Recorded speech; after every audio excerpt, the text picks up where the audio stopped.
राधे राधे। जय श्री कृष्णा। नमो नारायण। भक्तों, सनातन धर्म में गुरुवार का दिन देवगुरु बृहस्पति और भगवान विष्णु को समर्पित है। इस दिन व्रत रखने और कथा सुनने से जीवन के सभी कष्ट दूर होते हैं और सुख समृद्धि की प्राप्ति होती है। अगर आप भी अपने जीवन में सुख, शांति और धन चाहते हैं तो इस पावन कथा को पूरा जरूर सुने। कथा शुरू करने से पहले कमेंट बॉक्स में जय बृहस्पति देव लिखना न भूलें। चलिए भक्ति भाव से श्रवण करते हैं गुरुवार की संपूर्ण पौराणिक व्रत कथा। प्राचीन काल में एक बड़ा ही प्रतापी और दानी राजा राज्य करता था। वह प्रतिदिन गुरुवार को व्रत रखता तथा दीन दुखियों की सहायता किया करता था।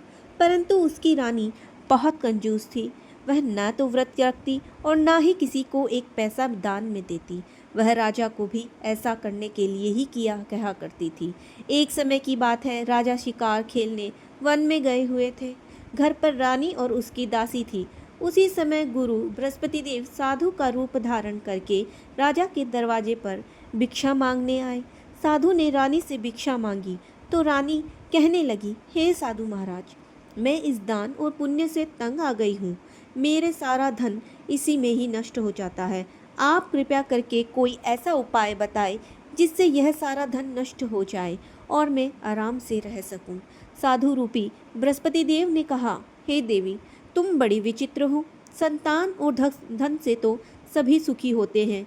यदि तुम्हारे पास अधिक धन है तो इसे शुभ कार्यों में लगाओ, भूखों को भोजन करवाओ, प्याऊ लगवाओ। परंतु रानी पर इस बात का कोई असर नहीं हुआ। उसने फिर वही बात दोहराई।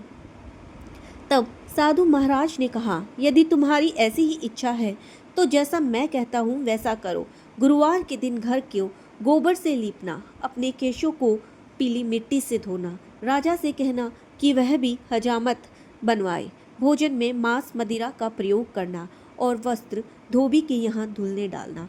ऐसा 7 गुरुवार करने से ही तुम्हारा सारा धन नष्ट हो जाएगा। इतना कहकर साधु महाराज वहाँ से अंतर्ध्यान हो गए। इसके बाद रानी ने वही किया जो साधु ने बताया था। 3 बृहस्पतिवार ही बीते थे कि उसका समस्त धन संपत्ति नष्ट हो गई और भोजन के लिए राजा रानी तरसने लगे। तब एक दिन राजा ने रानी से कहा कि तुम यहाँ पर रहो, मैं दूसरे देश को चाकरी के लिए चला जाऊँ, क्योंकि यहाँ पर मुझे सभी मनुष्य जानते हैं, इसलिए कोई कार्य नहीं कर सकता। देश चोरी परदेश भीख बराबर है। ऐसा कहकर राजा परदेश चला गया।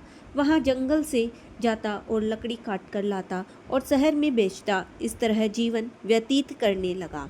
इधर राजा के बिना रानी और दासी दुखी रहने लगी। किसी दिन भोजन मिलता और किसी दिन जल पीकर ही रह जाती।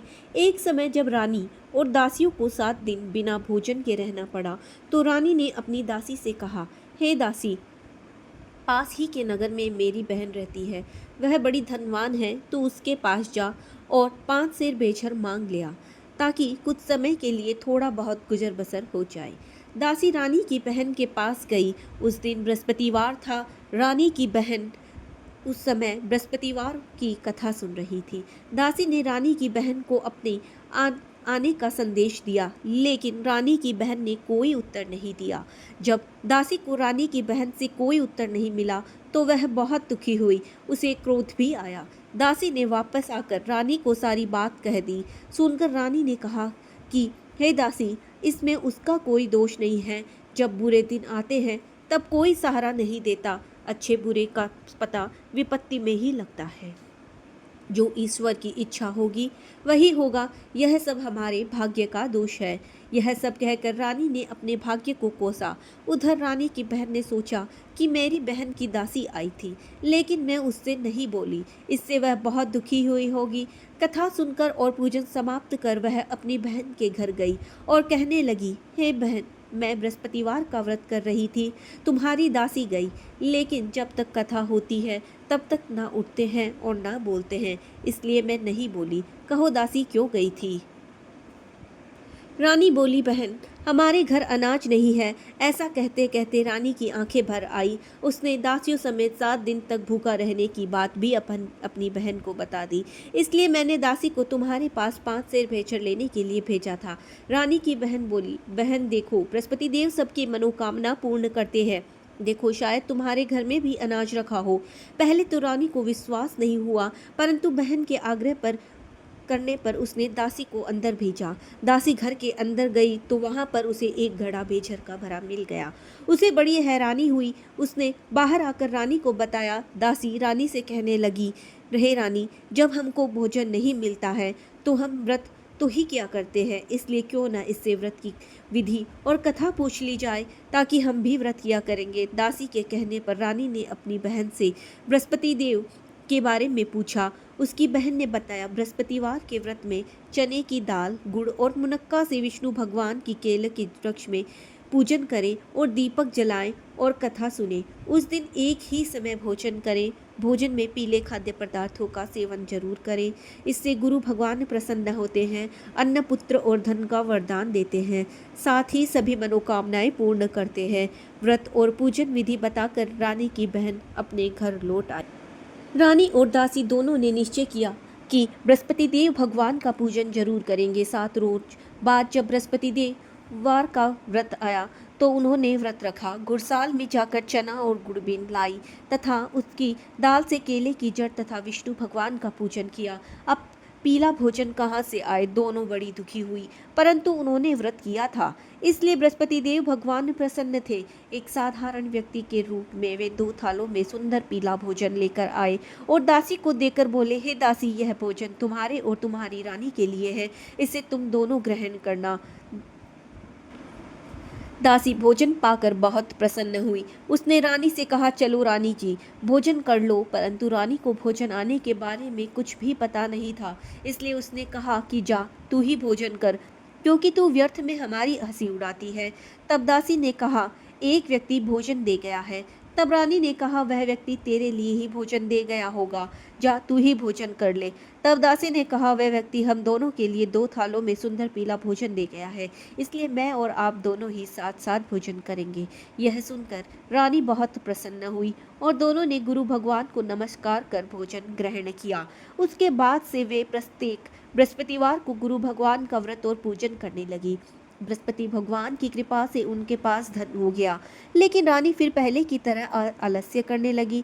तब दासी बोली, देखो रानी, तुम पहले भी इसी प्रकार आलस्य करती थी, तुम्हें धन रखने में कष्ट होता था, यही कारण है कि सभी धन नष्ट हो गया। अब गुरु भगवान की कृपा से धन मिला है तो फिर तुम्हें आलस्य होता है। बड़ी मुसीबतों के बाद हमने यह धन पाया है, इसलिए हमें दान पुण्य करना चाहिए। अब तुम भूखे मनुष्य को भोजन करवाओ, प्याऊ लगवाओ, ब्राह्मणों को दान दो, कुआं, तालाब, बावड़ी और बाग बगीचे आदि का निर्माण कराओ, मंदिर, पाठशाला और धर्मशाला बनाकर दान दो, निर्धनों की कुंवारी कन्याओं का विवाह कराओ, साथ ही यज्ञ आदि कर्म करो, अपने धन को शुभ कार्यों में खर्च करो, जिससे तुम्हारे कुल का यश बढ़े और स्वर्ग प्राप्त हो और पितृ प्रसन्न हो। दासी की बात मानकर रानी शुभ कर्म करने लगी, उसका यश फैलने लगा। एक दिन रानी और दासी आपस में विचार करने लगी कि ना जाने राजा किस दशा में होंगे, उनकी कोई खोज खबर नहीं है।